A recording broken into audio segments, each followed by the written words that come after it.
What's up, Spencer Ryan here. Welcome back to the channel. 2 years ago, I got to drive the Tesla Model 3 for 24 hours because I was determining whether or not I wanted it to be my future car. Fast forward a year later, I got it. And now it's been a year since I actually picked up my Model 3 and I want to share what my experience has been like with you. So without any further delay, let's jump into my year's experience with the Tesla Model 3.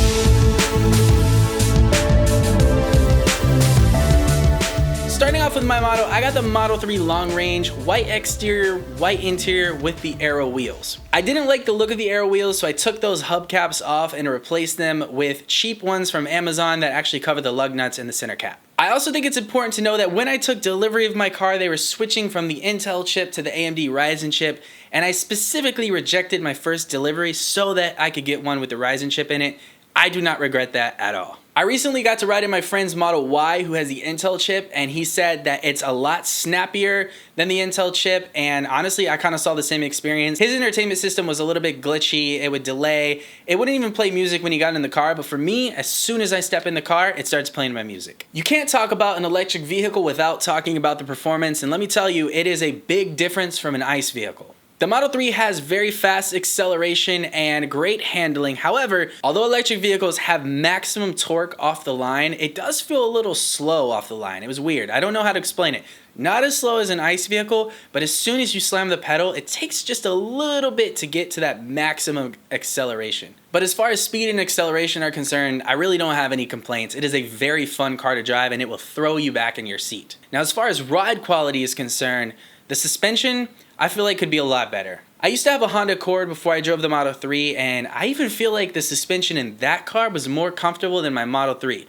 I feel every pothole in the road, every bump. It doesn't feel like the suspension of a $50,000 to $60,000 car. And with that comes all the little quirks that happen when you have a subpar suspension system, which we'll talk about in a second. Of course, Tesla is known for its technology, and on that front, I gotta say I'm pretty impressed. All of the autopilot and self-driving and stuff aside, the entertainment system is awesome. I was coming from Apple CarPlay, and I thought I would miss it, but as soon as Tesla added Apple Music, which was a recent update, I miss nothing from CarPlay. The interface is pretty intuitive, easy to use, although I will say there are a couple of things that are hard to get to, especially when you're driving, like the windshield wipers. Tesla did just release an update that allows you to map certain actions to the left steering wheel button if you hold it. I use that feature for the glove box because it was really hard to find the glove box button, so now I just press that button and the glove box opens. Having the cool theater modes and all the little games and stuff is fun and cool, but that quirk kind of went away from me after 6 months. I never touch any of that anymore.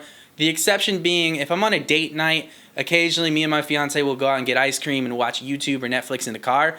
Other than that, I'm not using fart mode, I'm not using voice box, I'm not using any of that stuff. Because I'm talking technology, I have to talk about Autopilot, but I am gonna separate Autopilot from full self-driving. Autopilot is the feature that you get when you're on a highway, basically assisted cruise control. When I was originally setting out to make this video, I was gonna say Autopilot is very far behind, and there are a lot of other cars out there coming out on the market with lane keeping assist and all that stuff that do just as good of a job, if not better.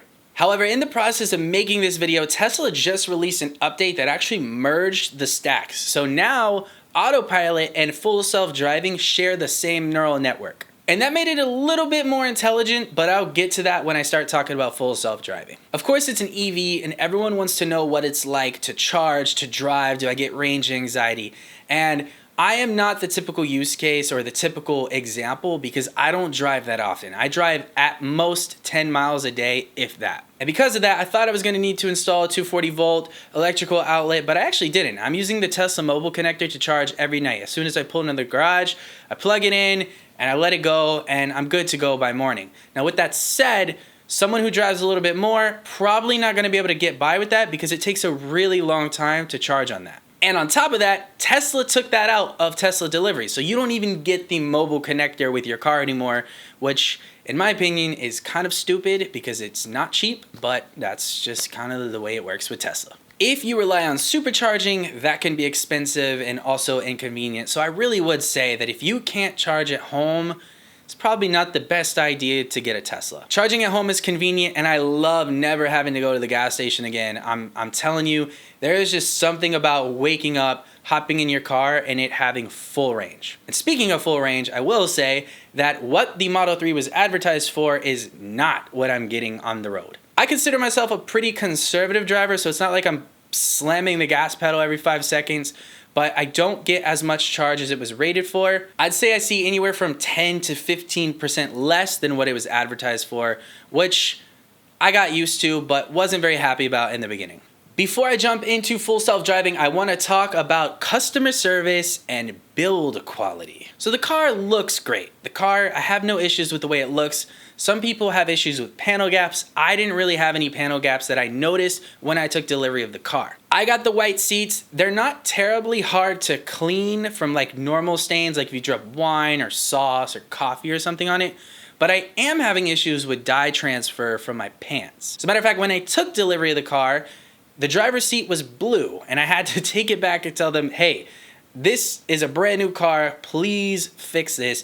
And they gave me some pushback, but they finally swapped out the leather on the driver's seat, and it looked like fresh. Fast forward a year later, I have dye transfer on that seat again. Don't ask me why, I'm not sure why this happens, but that is probably the most stubborn part of cleaning the seats. I could literally pour some wine on the seat and I'd be able to clean it up no problem, but the dye transfer, I don't know. People say baby wipes helps, but I haven't been able to get it off.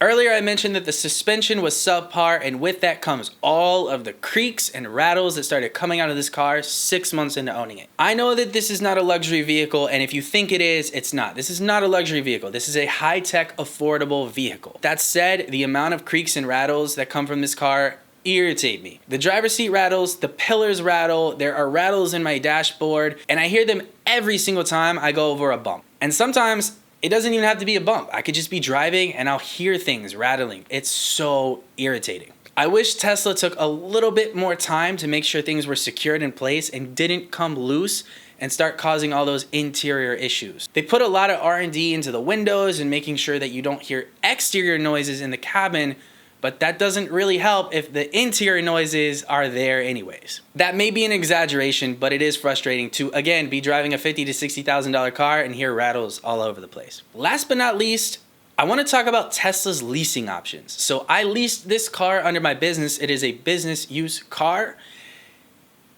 Don't do that. Leasing with Tesla is a horrible idea. It's high interest rates and there's no option to buy it out or sell it at the end. So all you can do is literally turn the keys back into Tesla and hope that they're not going to charge you for any damage that they find. And with that buying process also comes the inability to negotiate, haggle, any of that. No, what you see is what you get, and that's what Tesla is going to charge you. So it's very inflexible when it comes to buying or leasing. All right, last but not least, let's talk about full self-driving.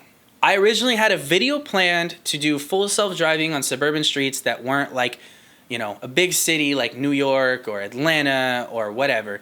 But here's where I ran into an issue. I purchased the full self-driving subscription for $200, and what I didn't realize is that even though they had opened it up to everyone, that didn't necessarily mean that I was going to get it immediately. If your software version is ahead of the full self-driving beta version, you have to wait for the full self-driving beta to get an update to receive full self-driving beta. Unfortunately, at the time that I was planning this video and I had bought full self-driving, I was stuck in the middle of a recall and Tesla was continually making improvements to the next beta update. And what that resulted in was me having an entire month of no full self-driving beta. So eventually I just canceled it and I did not make the video. What I did do was test full self-driving, regular full self-driving, and I was extremely disappointed. But again, this was before the massive update and a lot of changes have been made to make that a much more fluent experience. On the previous version, it had a lot of trouble merging into highways. It took forever to change into a lane, even though a driver was allowing me to do so.